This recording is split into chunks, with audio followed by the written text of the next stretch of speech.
All right, y'all, this is the Jugo. We got a crazy episode. This particular one, we're going to dive into someone that is so famous in the Bible.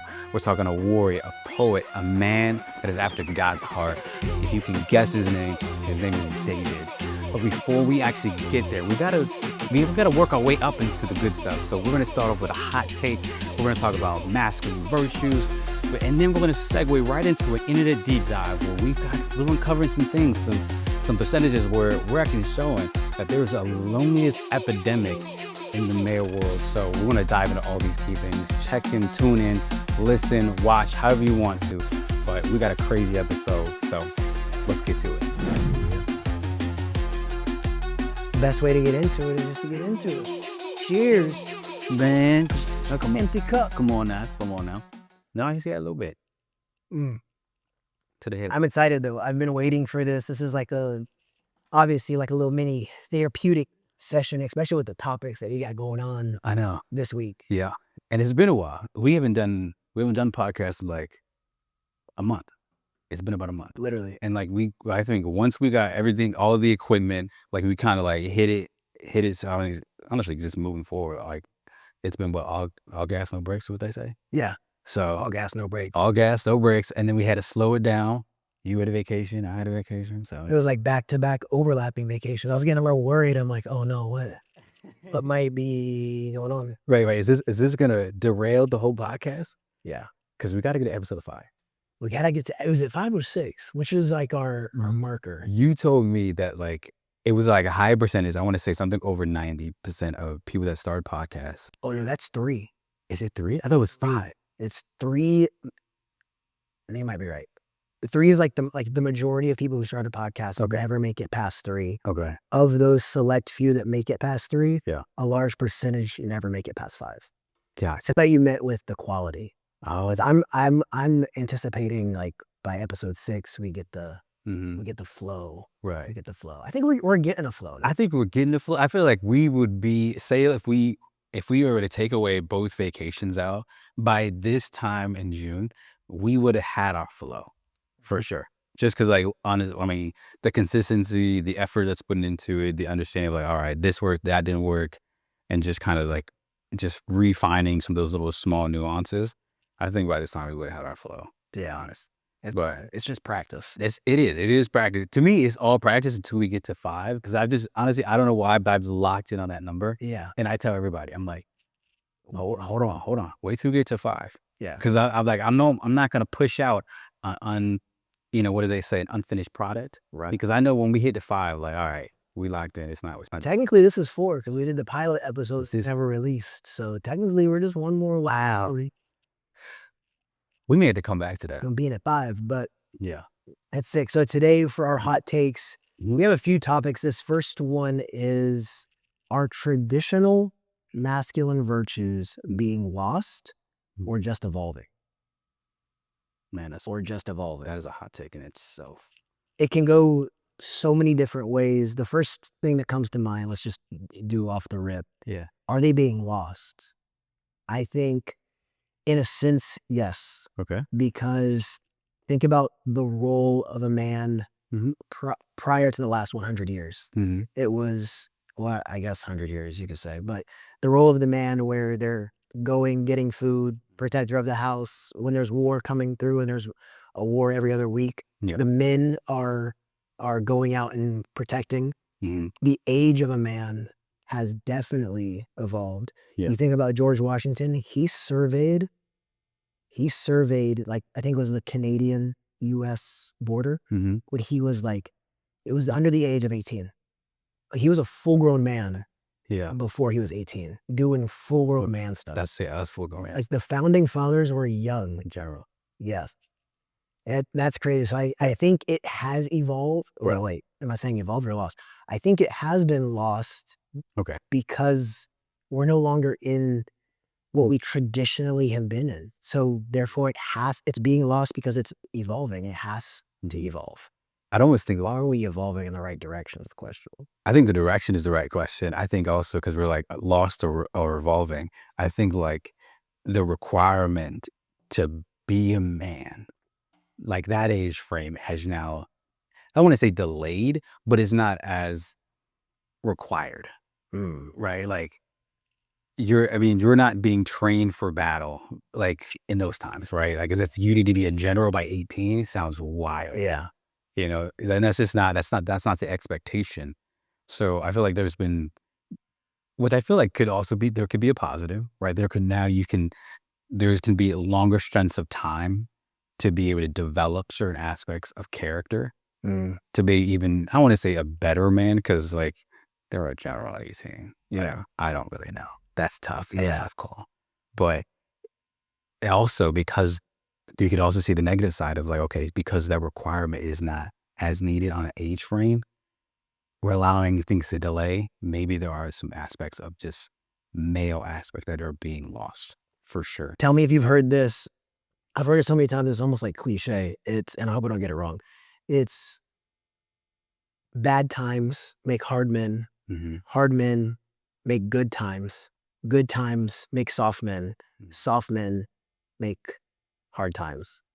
So it's that cycle. Where are we in that cycle? I definitely think we're in the good times that are making the soft men that are leading to the hard times. I think I just messed it up, but you get what I'm I trying know to say. exactly what you're saying. Yeah. But yeah, I think from a time frame part aspect, yeah. And then also we can add in like technology. That's what I was gonna say. Like going into that evolving part, Yeah. how does technology change or reshape manhood? Because this I don't know what this looks like in 20 years. Mhm. Think about the last 20 years. Yeah. Well, I'm only 8, but if I think about the last 20 years, it seems somewhat reasonable, right? It's Yeah. like, okay, you go to school, blah blah blah. Right.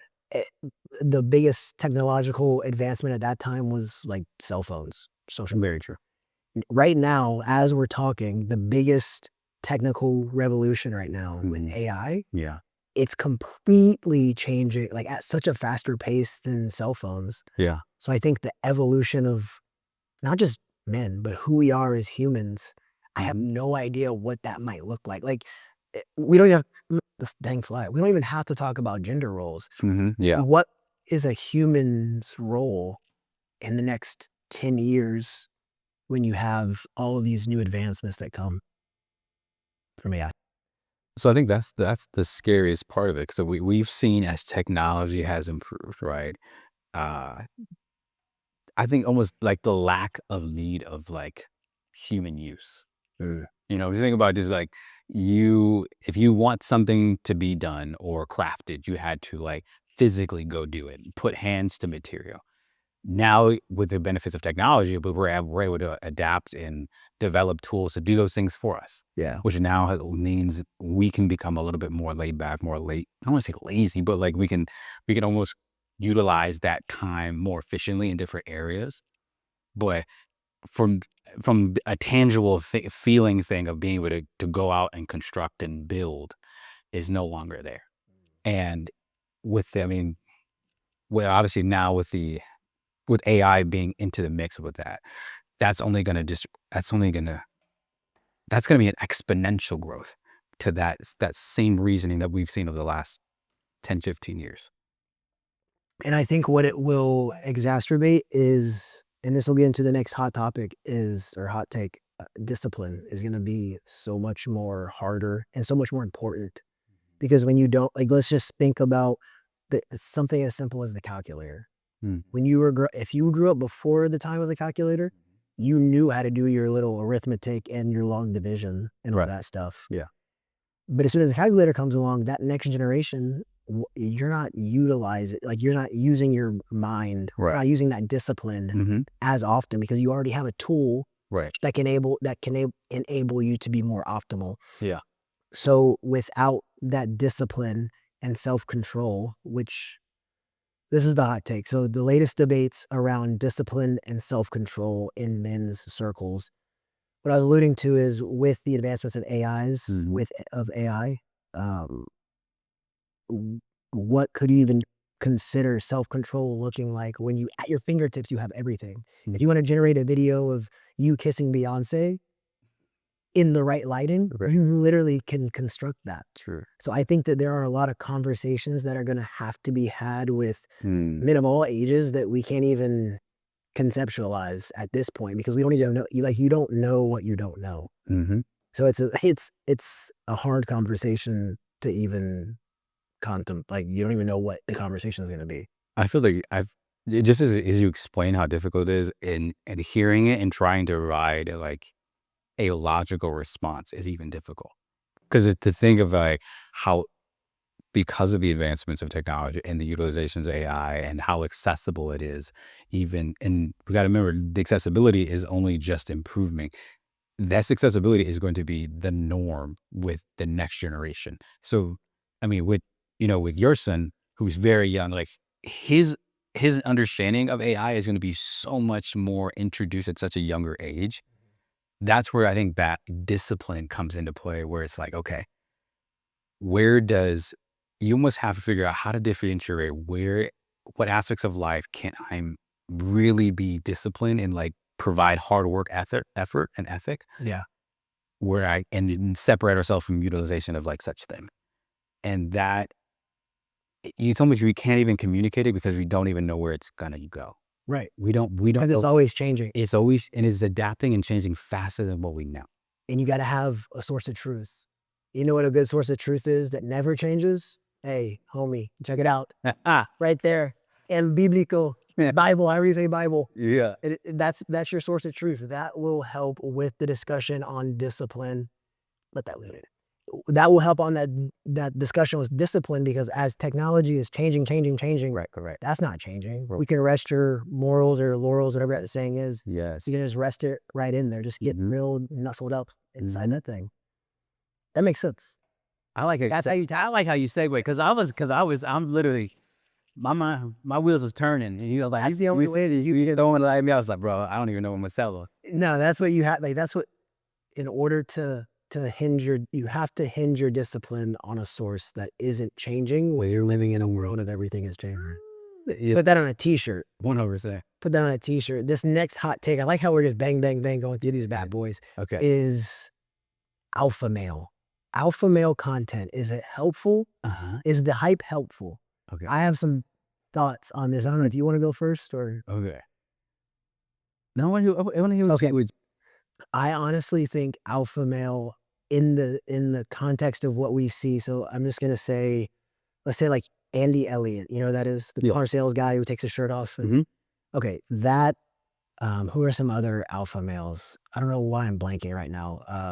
The Tate brothers. Yeah. I think there's a level of alpha male stuff that is very detrimental to young men. Yeah. The reason being is it's not based on the right source. Not to go literally, I guess to go back to what I just said. If you had, because being alpha, you just have a little bit more of a tenacity to you. For sure. There's introverts, there's extroverts, type A, type B, type C. Yeah. So being alpha, I don't think there's anything wrong with, if you want to say, being an extroverted leader. Yeah. What I think is wrong is when you're hinging it off of, I'm going to take advantage of these people, make money off the backs of these people. Right. And have corrupted morals. That would be an issue. Now, if you had, which I don't see this. If you had an alpha male who was like basing all their hoorah off of biblical practice and teaching, okay, let's go. That's what it's whatever the majority, no, all the alpha males that you see in social media, it's just off these crazy morals. And the sad part is that's what sells. Like people want to see these hyperbolic guys that are nothing wrong with smoking cigars. I smoke cigars, but smoking cigars off the back of a Ferrari and throwing money into a woman's face, stuff like that. Yeah. That's where I think that it's showing the wrong message to young men. And it gets very confusing very quick. And then you have young guys that are definitely lost in the sauce. Yeah. So I like, because I could definitely pick up on the last part, because that's honestly where I started to lean towards. I was like, okay, the we'll call it the narrative of an alpha male, like in social media, right? Like I feel like it's very much like this in your face, like real tenacity, almost like to the point of like, I'm willing to bulldoze through everybody, don't care about how you feel or, who I leave behind. And I think what it does is like, it just, it creates this like, hey, look at me type of like demeanor. And it's like, if you're not like me, you're falling behind. And there's no leadership behind their approach to being an alpha male, in my opinion. So, because like, and sometimes I think, some of the things that you hear, like like there's some logic behind it, but it's just so clouded with just I don't know, this narrative that you got to be so much better than people. And to a degree, like you need to fuel your mind with the right sources and the right education, and that can help, get you ahead in life. But on the backs of people is where you, as a person that's watching that person, that's where you need to be able to decipher, like, is this a person that I would want to trade places with? And unfortunately, those types of people also will like show their livelihood in a manner that's like just, above the world. Just the big house, the nice car, the females, and and like to some person that, to a male that may not, have that confidence yet, and they seek out like, okay, that's what confidence looks like, and if I'm able to get to this stage of alphaness, then all this will come. It's a false narrative. Yeah. So I completely agree with like what you're saying, because it to me, that's the downside of it. But if that alpha person, right, was able to say, hey, I've got tenacity and I'm able to project myself in the right manner and be able to treat others with within a manner that meet how you would want to be treated, because they have a foundation of biblical practice. Like now it's like, all right, I'm an alpha, but like I'm also like, I'm speaking from a place and a tonality, and that that also like just portrays like some sense of leadership. Yeah. I think that's the biggest thing. Like they're leading people into a direction that no one really should be led to, Right. because those people are not going to get there. Yeah. It's literally, I'm trying to think of the word, but like, it's like I said, it's like a false narrative. And it's shameful. And like I said, for the person that doesn't see it, like, hey, this is not obtainable, or this, like, why would I want to act like this? Or like acting like this is going to truly lead results like that. And if you don't have the clarity to be able to like actually see, like look between the lines, like it's easy to just get wrapped up in that wave and just like try to do things that you shouldn't be doing. And, then at the end of that, what happens to that individual? Right. I think on the point of leadership, the saying, you shouldn't judge others. I completely disagree with that when it comes to leadership. I think if there is someone who is putting themselves in a leadership position, Right. you have to judge that person and hold them to the highest standard. Otherwise, you're not going to help propel them as a leader. If you want to get the best leadership out of someone, Mm-hmm. you can't just hold them to a low bar. You have to put the highest bar Yeah. and hope that, well, not hope, they're not going to meet that high bar, but by you setting that expectation, they can strive, and that's how you get the best out of leaders. Yeah. That's what I've seen. Like in the warehouses, you don't get, you can easily tell when someone's pretending to be a leader, Right. and then when someone actually is a leader. Yeah. It's a big difference. Right. Big difference. I think it also goes back to how does that leader serve people? Right. That servant leadership. 100%. It's so when you see someone that is doing servant leadership, it's Yeah. like, okay, this is I can rock with that. right. Yeah. And you see that's exactly the leadership that Jesus has. Mm-hmm. It's that servant leadership. Right. Instead of the me, it's how can I best serve you? Right. Yeah. So I think that's actually a very easy tell if you're on the right track. Mm-hmm. Is this person, well, not is the leader serving me, but what's their leadership style? Just like an easy checklist. Is it servant leadership? Yeah. Okay, I can begin to trust this person with leading me. It's hard though. It's so hard because they're humans. I think it's humans, and also when you talk about trust, like that's so hard to build. It's easier to build in person, hard to do online. Yes. Right. And then it's crazy because it's a caveat. It's harder to do online, but it's also easier to do online. Okay. I mean, I say that because like, okay, building trust, Okay. as a male, I feel like sometimes we can be slow to trust.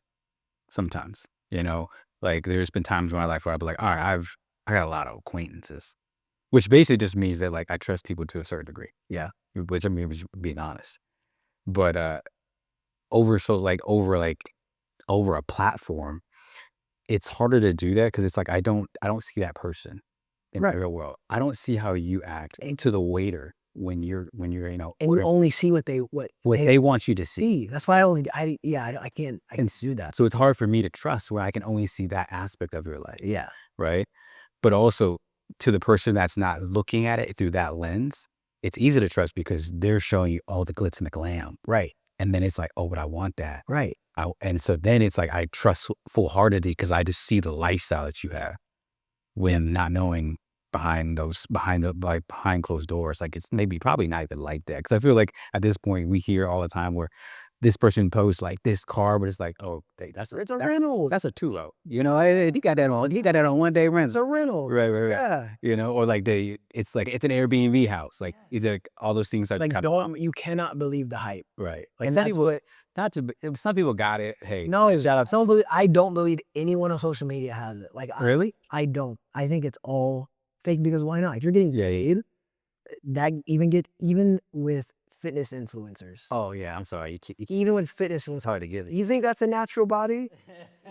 Come on, if I'm That's another hot paid, egg. if I'm getting paid, maybe I'm juicing up. Enhanced. Right. You think that like why are we okay? I think let's say Hold on now. wait, let's stay with the online because it transitions perfectly into the internet deep dive with the trust that we're seeing with this men in circles. This is what I've been waiting for. So for today's internet deep dive, there's a trend that's quietly been growing. Right. Men are more isolated than ever. So looking at the data, because this is the internet deep dive, we are seeing that over the past 30 years, the number of close friends reported by American men have dropped sharply. Nearly 1 in 5 men now say that they have no close friends at all. So that has that's been a sharp decline since the 1990s. And we're starting to see all of these impacts of loneliness. You have Right. declining mental health, and you have honestly just a deep need for those friendships, those brotherhoods. Yeah. So why do you think male friendship has declined so sharply over the past few decades? I think that literally, like you just mentioned with the online stuff, Yeah. you're not making those in-person connections Yeah. because we're social creatures. We need to be in person making those connections. Yeah. I think this is kind of this is gonna be a part where it's kind of divided because there's strengths and weaknesses between both aspects. Because we're gonna dive into like a part of like, hey, if we're not building those in-person relationships, like where are we trying to build, relationships, right? And that's gonna be in a whole separate arena. But obviously, the easiest one to point fingers is that because of social media, because of technology, we can even say because people aren't outside right now. It's like you don't build those relationships, in person, and you're more succumb to be indoors and inactive, and uh, you're just the exposure to people is becoming more limited. We could even talk about this exposure within the last couple of years, with COVID playing a factor to that, Huge so detriment to young people, especially. right. And I think there's because of like social media and like the exposure of like yourself, no one knows how to be like their most authentic self. Like you feel like you have to put on a facade because you want the likes, you want the views, right? The clickbait, all that other stuff. And if you feel like you can't be yourself, like who do you be yourself, or like it's like where's that safe place for you, and who is it that you can do that? And the more you feel like you have to be somebody else, the less you are. Yeah. I think you definitely hit the nail with COVID, with not being in person. Yeah. Um, I feel like you almost, as you get older, you have to prepare yourself to continue to make friends. It's because something me and my wife, we had questioned, like, okay, So my wife and I were originally from Florida. We moved out here. We didn't know anyone. We didn't know anybody. So we would always joke around and be like, after high school, how do you make friends? I'm not going to make friends with people at work. I just like to keep it separated. Right. So it's like, how do you make friends?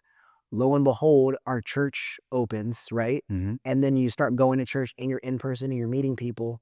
And then you start making friends. It's like, oh my goodness, you go to this social setting where everyone is, not that you need to have friends that are like-minded, but you have like a core belief system. Core. And you're able to make friends and start building from there. Mm-hmm. But the key part is you gotta go.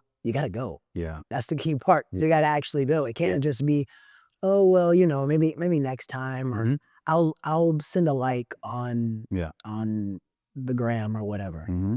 So yeah, and going back to COVID, for the younger people, I guess. Yeah. There was that time, like for 2 years, where they're out of school. Mm-hmm. So I wonder what is that going to lead to in the future? Right. Because they messed up kids that were out of school for that long period of time. Yeah. Even we're so social. We're such social creatures that even by us putting on the masks, for those that did put on the mask, if you're from Florida, shout out Florida. But for those who did put on the mask, Y'all was in rebellion. hey, Florida was a time during COVID. It was a time. We were in Hampshire. We were So revelers. it was just a time. We were just living life. For sure. We didn't get COVID one time. Right. Anyways, when we're such social creatures that when you put the mask on, it impacts children 2 and under because they can't get the social cues. Right. So now so now you're going to have all these kids that don't know how to properly react. I'm sure it'll get buffered in at some point. Then you run that risk. Okay. All that to say, well, actually, we just hit the COVID piece. Yeah. I think that leaning on those social circles, primarily church, because if you're encouraged to go to church, obviously, leaning on those social circles is how you can start to fight back against some of this decline that we're seeing across men, and not just younger men. They say that the reason that men typically will die first before women is because older men don't have as many friends. Yeah. And so when you don't have that social bond, you're kind of just, I'll get a loner. Right. You pass away. Loner. And then your wife is over, because women are just very social. Yeah. You might be 89 and your wife's going out for brunch cocktails. And you're just sitting at the house watching MSNBC or whatever, petting your dog. There you go. So it's extremely important in order to help fight this decline in friendship. When we're looking at church and those in-person connection places, you could call it. Boy. I think that is one of those things where we're able to rebuild authentic connections. Because you mentioned it earlier and it's now coming back. You said people it's almost like an identity crisis where they're unable to be authentic. Yeah, absolutely. Have you been watching Love Island? Yeah. Because I have been noticing this with Love Island, that there are some of the people there that they come off in a very unauthentic way. There's just something, their vocal patterns. It's like you're pretending to be something that you're not. Yeah. And then there's a few people who come in, you can just tell right off the rip, okay, this is who they are. Right. They're not changing. Right. XYZ. For sure. And so it's interesting that you had mentioned that people face that inability to be authentic, especially if you're only interacting online. You don't have to be authentic. Okay. Where you do have to be authentic, not your first time meeting someone. Yeah. It's easy you can just pass off whatever. Right. But when you're making connections and you're with those people, multiple times, you're hanging out, you're going to find the authenticity of who someone is. Right. By hanging out with them, but that can only start by having a connection. Correct. So I think, why do you think men hesitate to initiate deeper connections? Do you think it's pride, busyness, fears of vulnerability? I think, Dang. wait, say it again. Why do you think men hesitate to initiate in deeper connections? Yeah. Do you think that you hesitate? Okay. to make deeper connections. Absolutely. You do? Yeah. Okay. Absolutely. And I think it always stems with newer relationships, Mm. right? Like, I think it kind of stems on just like the foundation of your relationship. Like, I've noticed this is a personal thing that like I can sometimes allow people to go to a certain level of me, and there's been, even with like like some of my close friends, I've noticed like, and I've just noticed that, again, my personal walk, when I became intentional and had a better understanding of like, there's a difference between going to church, building a relationship with God, that allowed me to be more vocal and have a better understanding of how to communicate like my vulnerabilities with men, with like my friends, like, and there's friends that are coming to mind of like, I can tell you when I'm like, I changed the topics of our discussions because I want to not only allow myself to be more open and vulnerable, but also to be a fact of like, if I want to be a good friend, like I should probably understand this part of them as well. And so, but I don't do that with everybody, So like, I think there's layers to it. I think a foundation of like like where the setting of where you meet helps. Like I said, for instance, like at church, I've definitely found at church, within men groups, like the vulnerability or the safe space to be vulnerable, like how much of a necessity that is. I don't think as men, like if you're just not naturally a person that's vulnerable and that has that maturity of communicating, like you don't understand how much of a necessity it is to be able to associate and talk to other men, and a range of men, not only people that are the same age as you, people that are older than you, people also that are younger than you, because like you can talk to the younger ones and understand where they're coming from, or speak to where they are in life, but also the older ones, because it's like, hey, this is what I'm dealing with, and have a more openness of vulnerability, because it's like they've already walked that walk, or there's just a sense of wisdom that they can provide to your situation. And you can only allow your ears to hear that when you provide the topic of like what you're going through. So, uh, that has been like my own intentionality behind building a relationship with God, that I'm like, okay, hey, these are things, as I become more comfortable having my conversation with God and building a relationship, now I've noticed the strength or the comfortability to have that with other men. Yeah. I think for me, so this in itself will be air quotes and deep, but I think for me, the reason why I will hesitate to go deep, because I'm extremely normally very surface level. Yeah. I like to have my friend groups in different compartments. I've realized that looking back on it. So when I was growing up, I had my church friends, Mhm. I had my athletic friends, and then I had uh, kind of just like friends that kind of fit into multiple buckets. Mhm. But I would never be with my church friends and my athletic friends at the same time. Okay. And so I wasn't a different person. I was still the same me, Oh. hanging out with each of these groups. Right. I just didn't like to Immerse. mix them Yeah. together. And I think one of the reasons is growing up, I didn't see, that vulnerability piece Right. or Yeah. going deeper. Like as far as men going deeper, I don't know I didn't see that. Yeah. Because my exposure to male influences were coaches. Mhm. It was, family members that my family, we don't really, have like discussions. Like my wife and her parents, they can go deep on a topic. Yeah. Me, it was just very surface level because that's what I had experienced. Yeah. So I say that to say that I almost see or saw, I don't see it this way anymore, but I saw vulnerability as a detriment. Like It's like, why would I let someone know XYZ about me? Because what if they just use that these are against me. against me? Now, no one's ever used Right. something against me. I've never been in a situation like that. Yeah. But that's just kind of, I noticed that why do I think like that? Mhm. Like, why do I only have surface level conversations up to a certain point? Right. I had only had surface level conversations. Like, even with the guys that were in my wedding, really good friends of mine growing up, Mhm. still just very surface level.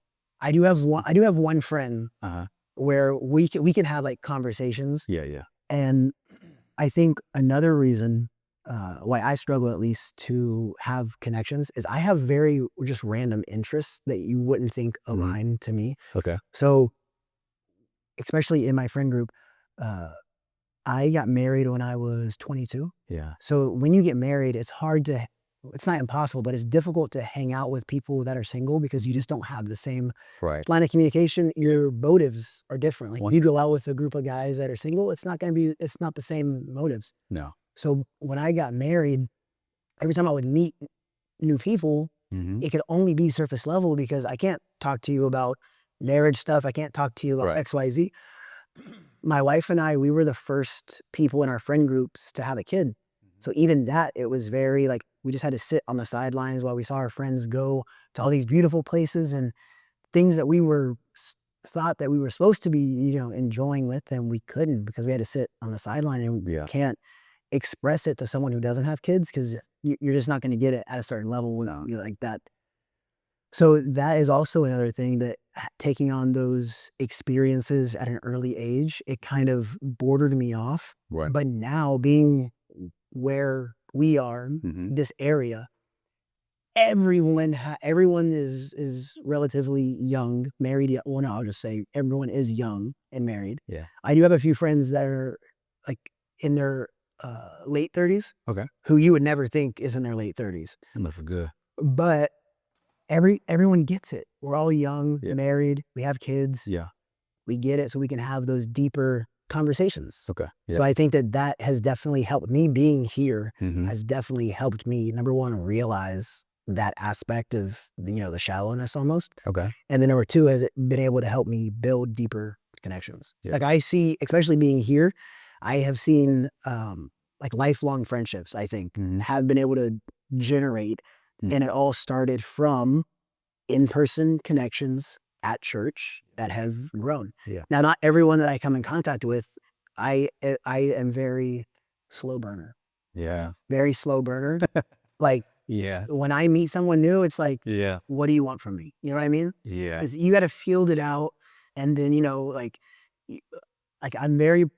my wife and I were very particular with who comes over to the house because the house is it's like It's sacred. right. Yeah. So you can't just bring over everybody. So it's very like, Right. we have a few it's almost, it sounds like a business meeting, but Mhm.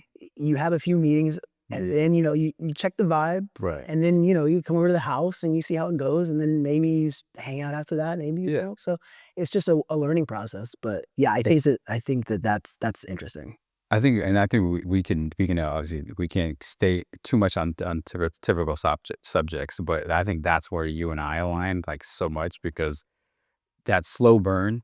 Yeah, I don't know if you noticed, but like I'm a slow burn. Like I think it's maybe because like we're so very similar in that aspect. I noticed that in you, that like okay, you're a slow burn, which is cool because it's like I can match that pace at a very very comfortable level. Yeah. Like I know that we were never gonna jump into like a topic that I was like, we ain't supposed to be here right now.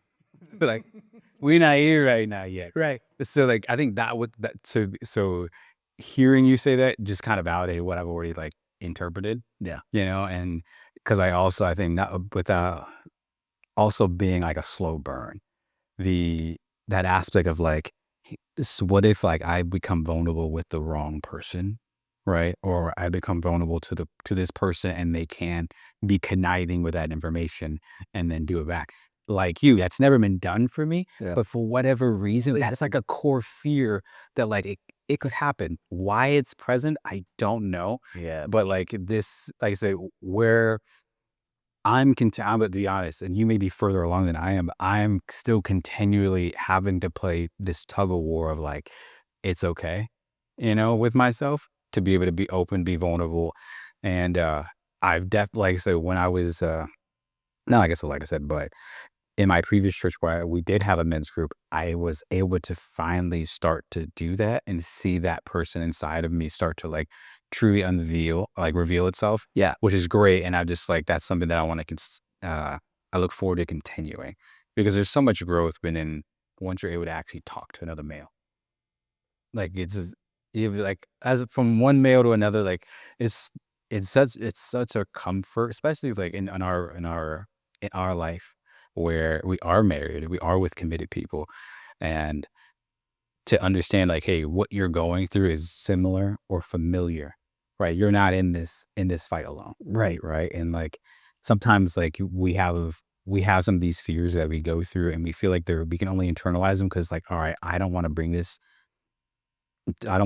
to my wife at this point because I got to be the man at house and that strength. I think that's another part of like learning, be able to like, hey, I can be also vulnerable with that person and be able to kind of show that emotional side. Yeah. But I think what helps that is when you can do it in another aspect with the person of the same gender Right. right there.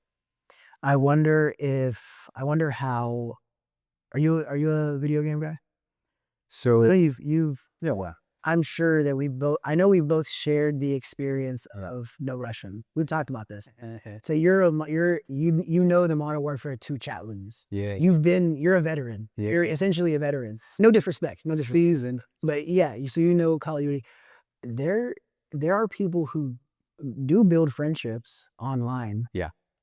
And I've never actually built a friendship in like a online server like Discord, Mhm. but it can be done. Yeah. So I wonder if that kind of plays into kind of like this evolution of friendships, or if that is a detriment to building like a strong brotherhood. I can talk to that Yeah. because I feel like I think it's always about perspective, right? You can spin things however you want to spin it, right? And we can see the advantages, disadvantages. As of recently, I can talk to the pros. Like I talked to a friend recently, and talking about gaming, and he plays Call of Duty, and he has like I never got to the level of gaming where like there's like invited to like a Discord. Like I know what it is, but like I never got to that point. I never gained to a point where like I created like this this online like brotherhood. That just personally just never happened for me. And maybe I just didn't game enough. I don't know. But I know someone personally who has. And I think this is where the benefit is that it that relationship was there on the game, but then also transitioned outside the game. Like I have a friend we just recently had a conversation where he's got a group of friends that legitimately will go on at night, play Call of Duty or all these games, and they have a Discord so they can chat it up.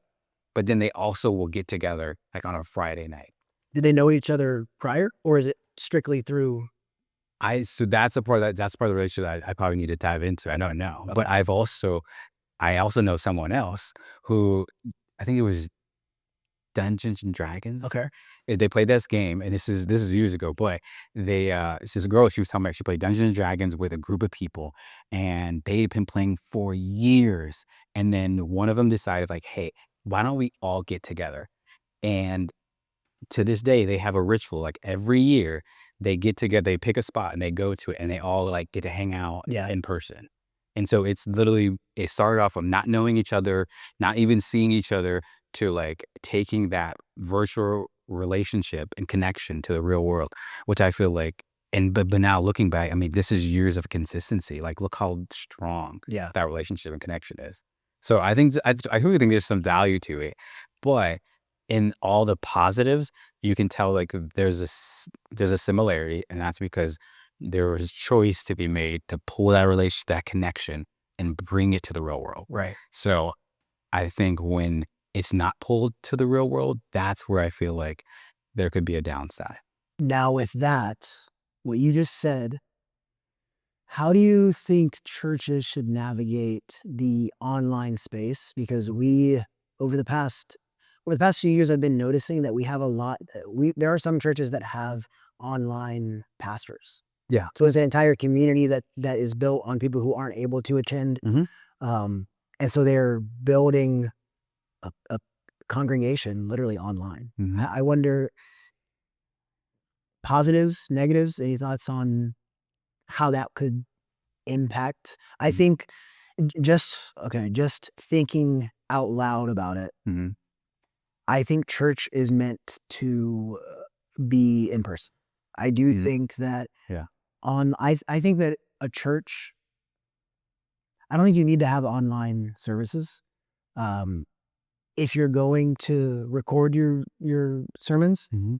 you know, I would gear away from the live streaming, Okay. because then you're going to encourage people to, chill at the house, Right. turn it on, and you're missing a core part of coming together, fellowshipping with one another. Yeah. That's a core principle. When you looked at the Church of Acts, the church that formed in the book of Acts, they're coming together, Mhm. and all these miracles are occurring.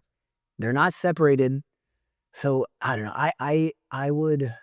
I think that the local church, it's very, very important that you get plugged into the local church. Mhm. Maybe, if you can't make it, I get it. Take a watch on. Actually, the way I found the church that I attend now is because I was watching Elevation online. Okay. We weren't plugged into a church at that time. We were moving around. We moved from, Florida, California, back to Florida. So we weren't going to church in person. We were watching online. And that's where this dude was standing up on stage, and he mentioned at the end of his sermon, he was like, hey, because he was guest pastoring at Elevation. He was like, I'm starting a church, XYZ, come through. And my wife and I were like, we're moving to that area, bet. That's the church we're gonna start attending. Yeah. So we still attended in person though. Mhm. He didn't just stay online. Yeah. I think you're missing a piece if you're only watching church Mhm. online. You're not experiencing the worship or the fellowship in person. Yeah, I think kind of just to piggyback on that, I think when you're, especially what we're navigating to, is you have to shift convenience over to intention. That's good. You know, Shift convenience over to to intention. intention. Yeah, That's good. because that's what you guys did, right? Like the convenience was to be able to like, okay, I can tune in, I can get the word, from the comfort of my own home, which is beautiful, right? Our home is sacred. But like understanding that core piece of being able to fellowship and be able to get around a congregation and to be able to, connect with people and like allow someone to pour into you physically, verbally, but in person, but also you have an advantage to be able to pour into someone else. Yeah. Right. And, the crazy thing is, the reason why I had to pull up my phone real quick, because obviously I put my phone away, is when I became intentional about like, all right, I'm no longer just a church goer. Like I'm going to be building a relationship with God. I started like a notes log, and Journaling. I started journaling. Kind of like I said, and the fun thing is, there was one thing bolted, and it's titled "Start Thinking Like a Son." It was really cool because I haven't scrolled to the top in a while, but I also remember some things at the top because. And it kind of goes back to what you said, is that when we're at home, we're just kind of like by ourselves, right? I mean, need to have people around us. And in mind me, it's something that I wrote down, and it literally says right here, one dancing man is a fool, but two is a movement. I'm just what that's saying. So one dancing man is a fool, but two is a movement. And it's so, because when you first mentioned like, okay, you don't like the lives, I was like, I was like, because at first I'm like, okay, I love this because obviously we started seeing that shift, like because of COVID. Obviously, we had to be 6 feet. Yeah. But Hey, not in Florida. how did Florida? Nobody. It was less than 6 feet. Yeah. We were compacted. Literally, I was shoulder to shoulder. But and so I was like, all right. But I wanted to be able to like sit back and like, where are you going with this? And then so one, I love what you said because to be honest, I combat that 100%. Or I rock with that. I'm gonna say combat. I rock with that. That there shouldn't be lives. Because yes, there is a convenience to being able to watch it on the next couple days, but Right. you're missing out on the part of like, hey, like you could be connected with somebody that you needed to meet, or that you're missing out on that person that needed you to be there at that point in time. Yeah. Because it may be something that you've gone through that you could pour into somebody and you would have never had that connection. And I feel like that happens so often. Like we always talk about how God, crossed our paths with this particular person at this specific time of our lives. And that is a foundational piece where at the church, hey, you're going to cross paths with people that as you start going more often, you actually get to see, you get to meet, you get to grow and start to know them on a more deeper level. But also for that one person that showed up on that day that this is their first time. They've never heard the word at all. And like, they're totally starting to be vulnerable and like, hey, what is Jesus? What is God? And for you to be that smiling face, a shake of hand, a hello, and maybe it was like, I don't know what I'm doing here, and it's like, hey, I didn't know what I was doing here 4 years ago, but this is why I keep coming. Right. Like, you can only do that there. Yeah. You know? So I love the fact of no lies. I really do. But it's obviously it's a big thing. But I love the fact of no lies. Yes, boy, let's record it because things come up, things happen, especially if you got kids. Right. Boy, don't No one say what's on Sunday. don't bring that accessibility and bring people, make them make a choice to have intention to come. Yeah. Because at the end of the day, we do need a tribe. Especially as men, we need a tribe that we can come together. And what's great is that when we're looking at David here, David is a perfect example of someone who was able to build a tribe. Right. And you mentioned it in the intro, David's story isn't this linear, it's not just this elevation of success. Yeah. It's these moments of wins and losses, of hills and valleys, the hills and valleys that David is going through. So that's what we're going to get into when we are looking at David and his story. You have all the great stuff, like he writes Psalms, he's killing giants, but some of the other ruling kingdoms, some of the other things that we're diving into are some of those areas of opportunity, some of those blemishes that David has, because he didn't live that perfect life. No. But we can take away from those. I think that's so incredibly important, is when we're trying to, structure our lives, that we can look at these examples, and apply it to our own lives so we don't have to make the same mistakes. Now, obviously, in context, you're not going to make the mistake of some of the things that David went through, because you can't physically go through the things that David went through. Yeah. But you can still have that in your mind, and it's able to just help build you up. So looking at the first area of opportunity for David, it's lacking accountability. So this is a big boy story. So essentially what happens, I'll just quickly summarize. This is out of Samuel's 2:13. David's, one of his sons, he raped his half-sister. And David's response was essentially nothing. And it caused some contention within his family.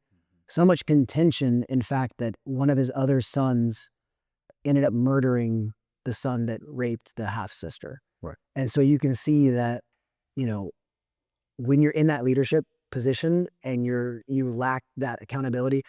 Have you ever read the book Dichotomy of Leadership? No. It's by Jocko Willink. He's an ex-Navy SEAL. Jocko. Jocko? Yeah, one of his books. Okay. Yeah, So I've read that book a few times. Actually, when I first stepped into a leadership role at my job, okay. I read it, and it was very eye-opening. So dichotomy is this thing where it's something similar but also different. So an example might be, you want to be a caring leader but stern. So not so caring that you let things slide. Yeah. That when things need to be corrected, that you're there to make that correction as needed. Right. So that's actually a perfect example for David. He's in this leadership position as the head of his household. He sees this transgression that has occurred to one of his children, and there's no correction that takes place, and because of that, it leads to the death of a child. Right. So any thoughts on, I guess, accountability as a whole? Because that situation is a very tough situation. Right. I highly doubt that the majority of humans will have to go through that exact scenario. But Yeah, I hope not. have you seen any lack of accountability from leadership? Yeah. And I feel like what makes it tough is because we can look at accountability in a lot of different ways, but thinking in David's role, we have to remember. Well, I would say have to remember, but just his source of accountability is held to who, right? Who's accounting on him, right? His family was accounting on him, and he has to account to the fact that his actions and the decisions that he would make, he needs to be accountable to God. Because obviously, yeah, he had a family, but he's at first God's son. you know, and like, hey, you're accountable to not only the actions that you do, but the decisions you make. And I feel like that leads right into like that point when he did nothing, right? Like that is a great prime example of like, hey, something needs to be done, whatever that is, and probably that's where the accountability of like in that position of like, I know something be done. I probably don't know what to do. Yeah. I need to check in with the person that's going to give me the clarity to know which way I need to navigate. So I think in that point, it's because we can see it in leadership roles, right? Like, okay, we're counted on them to lead us, but they also need to be able to how do they check themselves? How do they check their strategy on like, hey, this is a circumstance that my tribe, right? My organization that they're dealing with. How do I pull the right answers to lead them effectively? And I think that's where instead of being stagnant and now allowing yourself to move in any direction, that's where you need to check what's your resource for accountability, check your resource for knowledge. And I think that was probably a time for David, you know, because I mean, he's going through so much like mentally, but like, hey, I bring in the one person that you've always leaned on throughout your entire life that has provided you clarity when things did not make sense. Yeah. You know, and I think that'd have been time to be like, all right, God, I kind of need you to take the wheel, navigate my mind to provide the best solution for how to set matters right, or things to get things back on track. Yeah. I think that when you have a source of truth, it's much easier.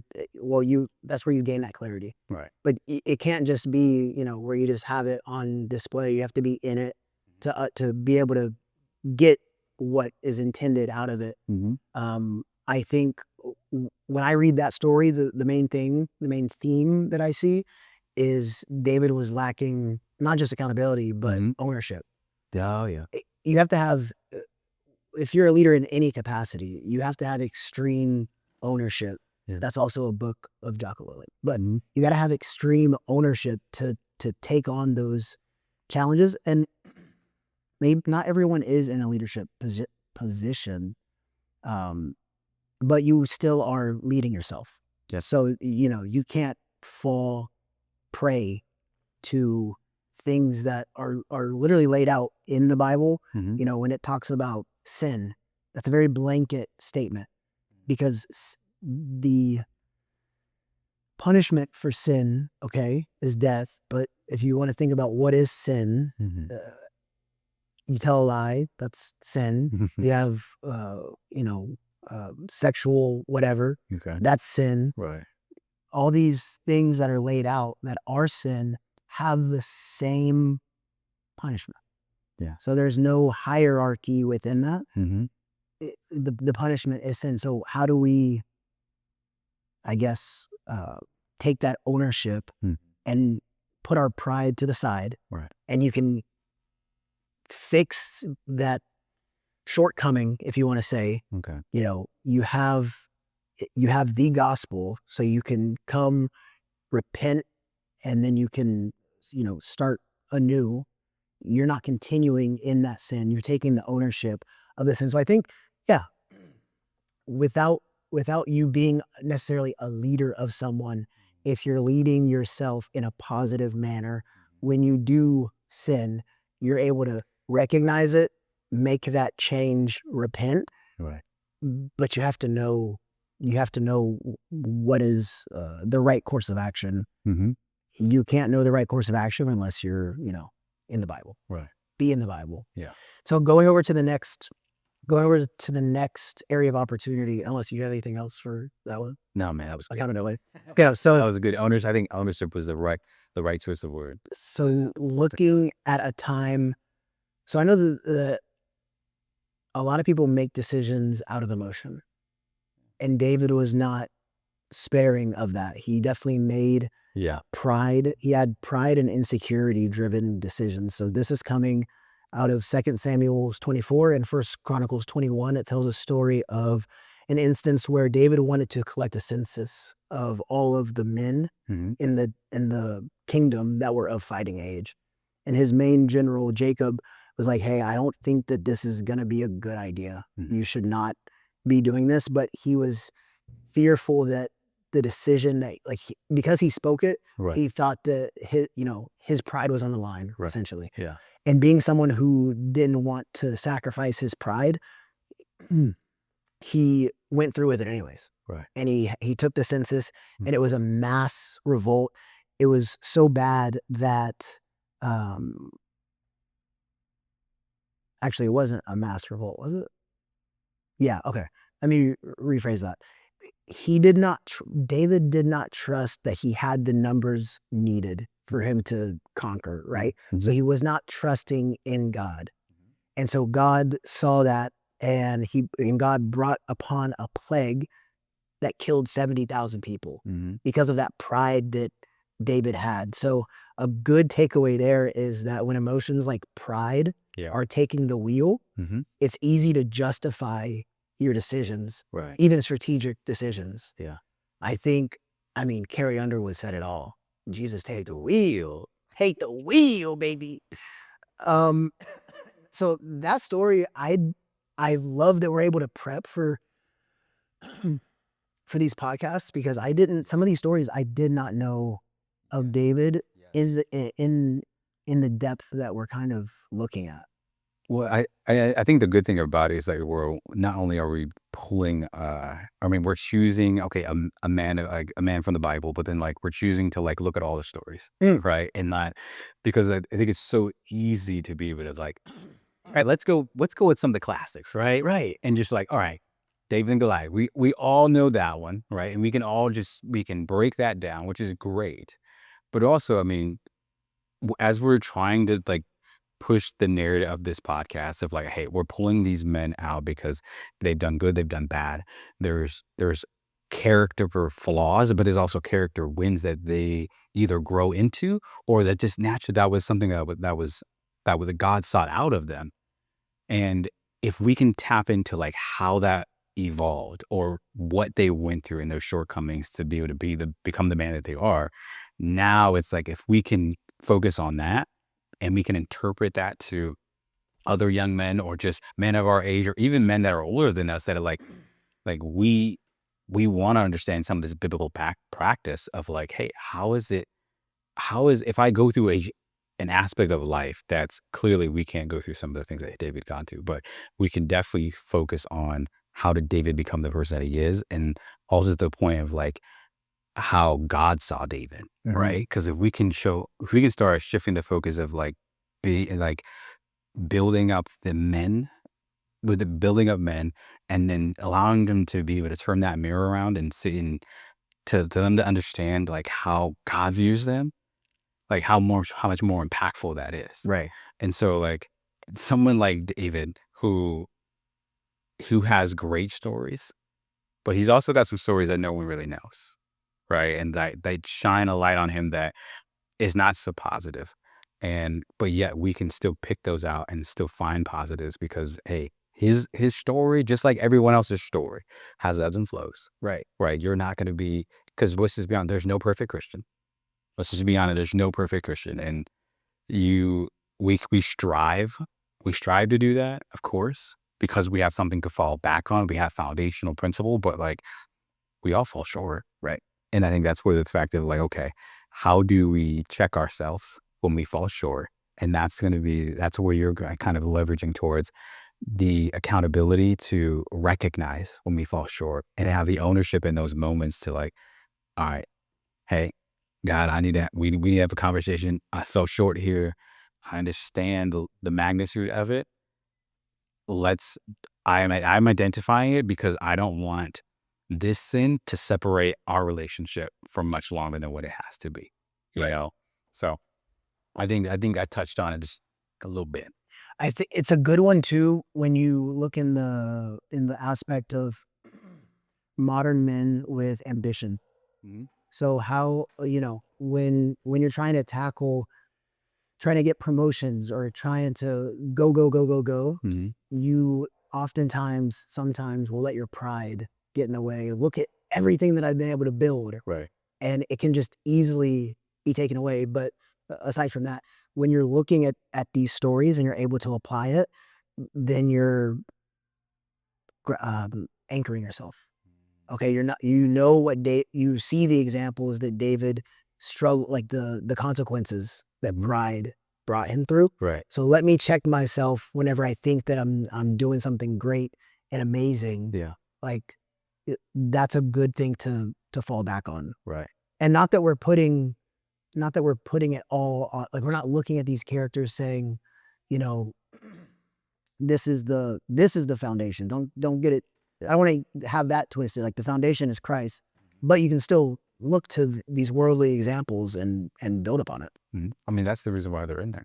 Right. Exactly. You know, so that we can look at their stories and we can really start to focus on like, hey, where they went right, where they went wrong. And then at the core of it, where God is always, he's always there. Yeah. You know, so I think so. we're- Those were some of the opportunities. So not to hinge too much just on like the negatives of David, because he did do a lot of great things. So let's look at some of the strengths, and I'll just run through some of like the key themes. So with David, fearless faith. Yeah. You obviously see that, right? With Right. these battling giants over here, lions and stuff like that. Right. Um, repentant heart. So at the end of the story with David and Bathsheba, he does come back to God, you know, with that sorrowness, Mhm. right? Yeah. And then also David had emotional depth because he's an artist. You know, he has that emotional side. You can see it throughout Psalms. If you haven't read Psalms, I highly suggest. There was a good period where for about a month, every day I would go on my walk in the morning. It was during a period where I was doing a fast, and it would just be Psalms on repeat. So from, you know, I think it took like 2 or 3 days to get through Psalms, and Yeah. boom, start back over. Okay. Oh yeah, it wasn't That's- Psalms in the entire. It's like Songs is deep. right. It's just like just like a 30-minute walk, but you can meditate instead of listening to some music. Okay. I just would put Psalms on, meditate in that for the first 30 minutes of my day. Mm-hmm. Amazing the wisdom that you find Mm. throughout Psalms, and the fact that they are meant as these songs of Psalms. So Yeah. okay, and then David did do very well with leadership under pressure. Yeah. That's very difficult. I don't know if you've ever had to make a high cost decision Mm-hmm. under pressure, but at the end of the day, he did build a lasting dynasty with the accomplishments that he did have. So a question here is, how can we cultivate a heart like David, bold yet humble? Bold. Bold Yeah. yet humble. And I I think feel okay, go ahead. I was just going to say, we've already touched on the main theme here of being humble is, you know, when you're plugged into the source, you're able to have that humility because Right. at the end of the day, like at least how I think of it, you're just a gnat. Like and also your time on earth is so minute. Yeah. It's like all of these prideful things and all this ambition. I don't think that ambition is bad. I think that you can be, you should be content, Mhm. but not complacent. That's like a personal motto that I have. I want to be content with where I'm at here. I'm present, Okay. but I don't want to be complacent and just be at that standing line. I want to continue to boom, boom, boom, elevate.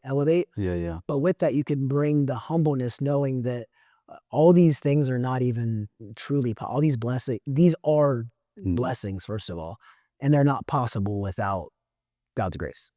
I think that's where when you position it in that manner, Yeah. it just brings the humbleness out of you. I think those are two such strong words to loop together and to have like a perspective on of like within your life is just, hey, I want to be content but not complacent. You know, and I think that's one. I think that's so wise, but it's also it means that you will never take for granted the blessings that God's providing you. Mm. Your contentness is to be able to okay, I don't need to keep up with the Joneses. Your content is to be grounded in the fact of like, I can take in the moment of what's around me and then be grateful for what God has given me. Yeah. But so it's content but not complacent. So the complacence still says, although that I'm grateful for what you've given me, Lord, I know that I'm still a man after your own heart. So I am still going to keep plugging in. I'm still going to keep showing up. Right. And because the only way for me to grow is to grow closer. And I think so. So it's more of like, it's also like, okay, hey, it's almost like you want that relationship so bad that you won't stop your feet from moving towards it. But you're willing to stop your feet to let you recognize what he also has given you. Right. It's the pursuit. Yeah. And that's what I feel like that's just wrapping up on David. It's a reminder that number one, no one is perfect, Absolutely. but you continue that pursuit and you can align your heart to God. One of the big things that David shows us is that you can have courage and repentance, Yes. and that you can fight those inner Goliaths while being humble. You can leave a legacy that honors God. Yeah. So I think that that's a great spot to leave it Yeah. with. This has been a banger, I think. I'll just say that. That's how we come back. Right. Okay, this is how we come back. I'm just saying, this was the one multiracial podcast Number one, on all the AI charts. Check your charts. So here's what I want to leave everyone with. Let me get a sip of water. Here's what I want to leave everyone with. Thank you for watching the Jugo, the number one multiracial podcast. We are on Spotify. We are on TikTok. We are on YouTube. Feel free to share. But that's it from us. So thanks for tuning in. Have a blessed week.